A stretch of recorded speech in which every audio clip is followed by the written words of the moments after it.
Hello friends, I am Farooq Khan and I welcome you to my channel Heal Stamping where we train to speak fluent. So 2024 का first batch announce हो चुका है जो कि 24th of January से start होगा and 7 days का workshop होगा ये जिसे भोपाल मध्य प्रदेश में कंडक्ट किया जाएगा एंड ट्रेनिंग की डिटेल्स के लिए आप हमारे नंबर पर कांटेक्ट कर सकते हैं एंड और ज़्यादा जानकारी के लिए आप हमारे वेबसाइट पर भी विजिट कर सकते हैं। Thank you so much. तो आज आप सभी लोगों को हम इंट्रोड्यूस करवाएंगे मिस्टर मिथुन रत्नाकर जी से, जिन्होंने 7 डेज का ऑफलाइन सेशन लिया था 1 साल पहले। तो आज उनका हम एक्सपीरियंस जानेंगे कि अभी तक का उनका क्या एक्सपीरियंस था और उन्हें किस टाइप की स्टैमरिंग थी और कैसे उनकी प्रैक्टिसेस हुई हैं और अभी कैसा उनका कॉन्फिडेंस है। सो रत्नाकर जी, आप थोड़ा अपने बारे में पहले बताइए। जी नमस्कार, मेरा नाम मिथुन रत्नाकर है। मैं उज्जैन मध्य प्रदेश में निवास करता हूँ। कृषि का कार्य है। तो जैसा आपने बताया मेरे बारे में कुछ जानकारी बता दूं। सबसे पहले मैं बचपन से और इस हकलाहट से और पीड़ित था। बहुत ज्यादा नहीं थी पर थी। और कभी कभी मंच पर बोलते समय या कभी किसी कारणवश या कुछ ब्लॉकेजेस वर्ड्स ऐसे आ जाते थे जिसके कारण और कभी हंसी के पात्र भी और बनना पड़ता।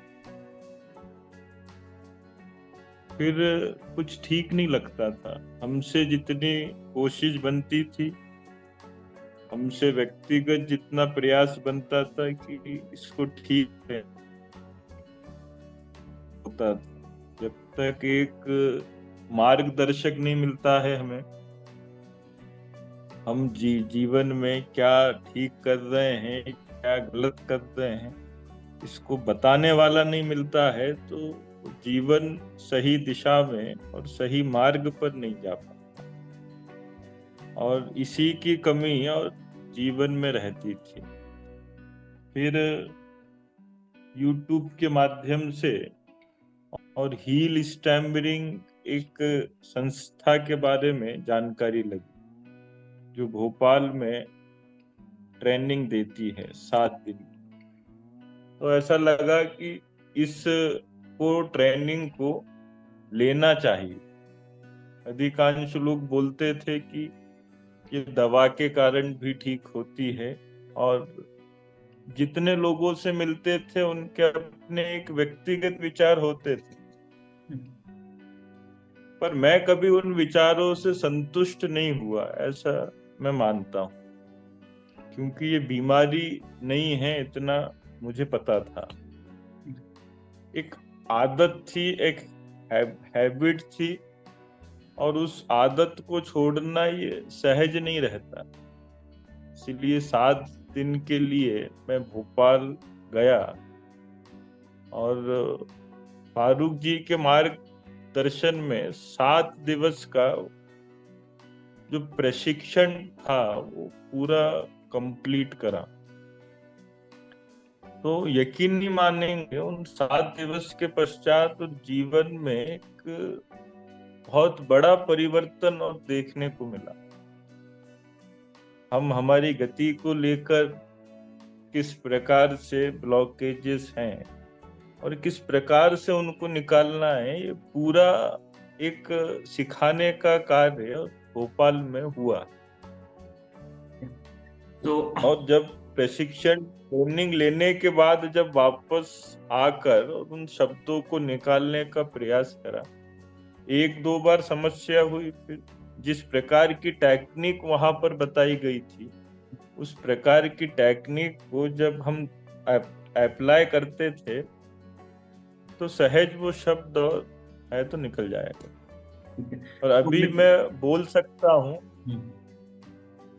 मैं किसी भी प्रकार के शब्दों को आसानी से बोल सकता हूँ। इतना आत्मविश्वास और इतना कॉन्फिडेंस है। ओके मिथुन जी, एंड वो कॉन्फिडेंस आपके चेहरे पे दिख भी रहा है। तो मिथुन जी, जैसे अलग अलग तरह के लोग आते हैं ट्रेनिंग लेने के लिए। किसी को स्पीड की समस्या होती है, किसी को उनकी ब्रीदिंग की वजह से समस्या हो जाती है, बहुत बहुत जल्दी जल्दी बोलते हैं, ठीक है। किसी को एंजाइटी, टेंशन बहुत ज़्यादा होता है कि स्टैमरिंग अचानक से बढ़ जाती। तो जो आपका स्टैमरिंग था वो मेनली था ब्लॉकेजेस वाला, ठीक है। किसी को अगर बहुत हैवी ब्लॉकेजेस होते हैं तो उनको स्टैमरिंग हो जाती। तो आप वैसे ठीक बात करते हैं, लेकिन जो आपकी स्टैमरिंग था, you are in a category of secret stammerer, कि आपको सर्टेन वर्ड्स में ब्लॉकेजेस हैं, बाकी आप ठीक बोल रहे हो। तो जो सर्टेन वर्ड्स में आपको ब्लॉकेजेस होते, जैसे आपने उस टाइम कुछ वर्ड बताया था कृषि, ठीक है ना, तो आपको देख के बहुत लोग पता भी नहीं कर पाते थे कि आपको स्टैम्पलिंग के इश्यूज हैं, क्योंकि आप उन वर्ड्स को छुपा ले आते थे, ठीक है ना। तो you had a issues of blockages. तो आपने लाइक नॉर्मल आप बात कर रहे हो, फिर आपको बीच बीच में ब्लॉकेजेस हुआ, ठीक है। तो पहले जैसा आपको हुआ करता था, क्या आप अभी भी वर्ड्स को चेंज कर रहे हो, या उन शब्दों को प्रॉपर अब आप टेक्निक के साथ इस्तेमाल कर पा रहे हैं? अच्छा प्रश्न पूछा है आपने, क्योंकि स्टैमरिंग अगर हम जितना छुपाएंगे उतना बढ़ेगा, ये तय था। और मेरे साथ भी पूर्व में ऐसी कुछ घटनाएं हुई जिसके कारण मुझे ऐसा लगा कि ये जो समस्या है ये अब बढ़ने लगी है। जैसे मैंने पूर्व में मेरा परिचय दिया था कि कृषि मेरा कार्य है। अगर मैं चाहता तो उसको खेती भी बोल सकता था, पर मैंने वैसा यूज नहीं करा। तो इसलिए वो शब्दों को मैं खुद निकालता हूँ और खुद निकाल के और बताना चाहता हूँ कि भाई ये आसान है, कोई बहुत बड़ा समस्या या कोई बहुत बड़ी वो परेशानी नहीं है, पर कोशिश करना पड़ेगी इसके लिए। एग्जैक्टली। और तो आप एक कैसे जो मन में ट्राई करते थे कि जैसे आपको सर्टेन वर्ड्स में ब्लॉकेजेस है, तो आप क्या क्या ट्राई करते थे उनको ठीक करने के लिए? ट्राई करके ठीक करने के लिए, जैसे पब्लिक प्लेस में उसको बहुत ज्यादा यूज करते थे। जैसे भाई इन शब्दों को बाहर ज्यादा से ज्यादा कैसे निकाल, तो दुकान पे जाके कि भाई ये कृषि संबंधित कार्य में किस किस प्रकार का उपयोग होता है, इस प्रकार की कृषि जब हम करते हैं तो कौन से बीज उन्नत प्रकार का बीज रहता है, कौन सी दवा इस कृषि में उपयोग होगी, इस प्रकार का हम बात करते थे। और भी बहुत सारे शब्द थे। पब्लिसिटी, मतलब पा में थोड़ा सा दिक्कत थी, पर अब ठीक हो गया। पब्लिसिटी, पब्लिक, पब्लिक प्लेस, ये थोड़ा सा जो है वो बाहर निकाल के प्रयास करते थे, तो बहुत ठीक हो गया। तो मिथुन जी ने बहुत अच्छी बातें बताई कि वो उनको ज्यादातर ब्लॉकेजेस के इश्यूज थे, तो वो अपने वर्ड्स को, शब्दों को पब्लिक प्लेसेस में यूज करते थे जानबूझ के। उन्होंने एग्जांपल दिया कि कैसे वो कृषि के बारे में इंफॉर्मेशन लेने के लिए वर्ड्स को बार बार यूज करते थे। तो हम जितना ज्यादा वर्ड्स को यूज करते हैं, टेक्निक को यूज करते हुए, उतना ही उसमें कॉन्फिडेंस बिल्डअप होता है, और जितना वर्ड्स को हम छुपाएंगे उतना ही हमारा उसमें कॉन्फिडेंस लो होने लगता है, और स्टैमरिंग बढ़ने के चांसेस ज्यादा ही होने लगते हैं। तो रत्नाकर जी, अब ये बताइए, आपकी जैसे आप अपनी प्रैक्टिस तो कर ही रहे हैं, ठीक है, ब्लॉकेजेस की। अब इसमें कुछ फैक्टर ये भी आता है कि कई बार माइंड डिमोटिवेट हो जाता होगा, वो कहीं ना कहीं ऐसी फीलिंग आती होगी कि यार प्रैक्टिस प्रैक्टिस करूं कि नहीं करूं, प्रैक्टिस छोड़ दूं, ऐसे बहुत तरह के नकारात्मक विचार आपके मन में आते होंगे। तो आप उन विचारों को कैसे हैंडल करते थे, कैसे टैकल करते हो? विचार तो विचार हैं, सभी के मन में आते हैं, और सकारात्मकता की जगह नकारात्मक विचार और बहुत आते हैं। सभी के साथ होता है। पर इन विचारों से लड़ने का जो काम था, इन विचारों से जो द्वंद्व जो करना था, वो स्वयं को करना था। इसलिए इनसे हार नहीं मानना। इसके सिवा हमारे पास कोई अन्य चारा भी नहीं है, अन्य मार्ग भी नहीं है कि भाई हम उस मार्ग पे जाके और इसको ठीक कर लें। एक ही मार्ग है और वो है अभ्यास, अभ्यास और अभ्यास। करत करत अभ्यास के जड़मति होत सुजान, रस्सी आवत जात है सल पर पड़त निशान। अगर आप नियमित अभ्यास करेंगे तो वो जो बहुत कठिन चीज आपको लगती है, एक समय के बाद वो कठिन चीज बहुत सरल आपको लगती है, ये तय। पर उसके लिए स्वयं पर आत्म संयम भी होना बहुत जरूरी है।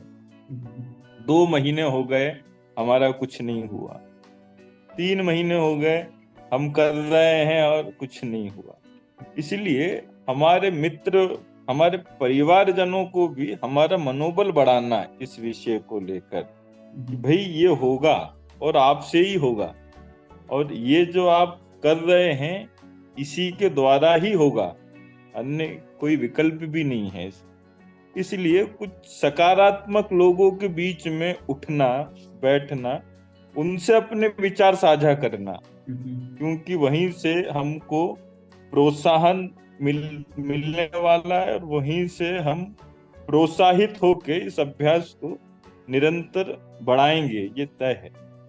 इस समय काल में नकारात्मक व्यक्तियों से थोड़ी सी दूरी बनाकर रखना। अरे यार, अनेक लोग ऐसे मिलते हैं, क्या करता है, इससे क्या होगा, कुछ नहीं होने वाला है। हमारे अंकल को ये समस्या थी, अभी भी है, वो उनने खूब इलाज करवा लिया, दवा करवा ली, दवाई खा ली। यथावत है। हाँ, पर ऐसे लोगों से और इस समय काल में थोड़ा सा दूरी बनाएंगे तो वो ठीक रहेगा। एग्जैक्टली।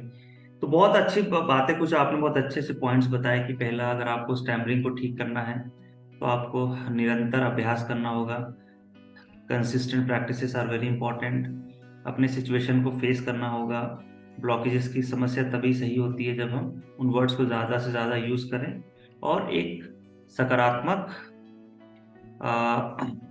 वातावरण, एटमॉस्फियर, पॉजिटिव एटमॉस्फियर अपने साथ क्रिएट करें, अच्छे लोगों के बीच में बैठें और नेगेटिव लोगों से दूर रहें। तो आपने बहुत अच्छी अच्छी चीज़ें आपने रत्नाकर जी बताई है। एंड आपके बारे में भी कुछ कहना चाहूँगा कि आपकी जो स्पीकिंग है, it's like a icing on the cake. Icing on the cake means कि आपका जो बोलने का जो सलीका है, जिसमें आप शुद्ध हिंदी के का यूज़ करते हो, जो एक अच्छे से बातों को अपने आप रखते हो, तो उसमें कहीं ना कहीं आपके इश्यूज बीच में आते थे कि आपके वर्ड्स कहीं ना कहीं फंस जाते थे, तो आप शब्दों को चेंज कर देते थे, तो वो कंप्लीट सेटिस्फेक्शन आपको नहीं मिल पाता होगा। तो अभी आप उन पे काम कर रहे हो, आपकी स्पीकिंग पहले से अच्छी थी जिसमें आप अच्छे शब्दों का यूज करना, आराम से बातों को रखना। अब आपने उसमें अपनी स्टैमरिंग पे भी काम किया, अपने ब्लॉकेजेस पे भी काम किया। अब आपको एक्सट्रीम सेटिस्फेक्शन होता होगा जब आप शब्दों को बाहर निकाल पाते हो और उस स्पीड के साथ निकाल पाते हो जिस स्पीड के साथ आपको चाहिए, और उन सिचुएशन में निकाल पाते होंगे जहां आपको ऐसा लगता था कि मैं यहाँ पे नहीं निकाल पाऊंगा। तो ये अच्छा है, it's like icing on the cake कि आप एक अच्छा वक्ता थे। अब उसको आपने और एक नए लेवल पे आप ले गए हो या ले जा रहे हैं। ठीक है, सो आपको मैं विश करूंगा कि आप ऐसे ही अपनी प्रैक्टिसेस करते रहें, एंड ऐसे ही और जो स्टूडेंट्स हैं उनको भी ऐसे ही आप मोटिवेट करते रहें, और अपने लाइफ में ऐसे ही आप अपनी स्पीकिंग में अच्छे से आप ग्रो करें। ठीक है, thank you so much Ratnakar ji, आपने अपना एक्सपीरियंस बताया। आपके सारे एक्सपीरियंस को हृदय देख के और भी धन्यवाद, लोग मोटिवेट होंगे। सारे हृदय आपका धन्यवाद। रत्नाकर